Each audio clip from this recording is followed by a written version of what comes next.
Манай төгсөлтийн 20 жил болж байна. Тэгээд энэхүү сургуулийнхаа 70 жилийн гар бөмбөгийн тэмцээнд 2004 оны төгсөлтийн 5 бүлэг нэгдэж нэг баг болж нэгэн дээвэр дор энэхүү тэмцээнд оролцох гэж байгаа. Баяртай байна.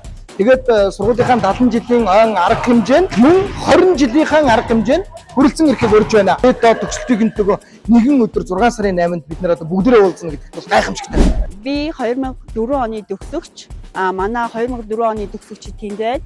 Бид хэд одоо заадаа аваад хилдээ гарсан явж байна. Тэгээд 6 сарын 8-нд дээрээ заадаа авах гаяа.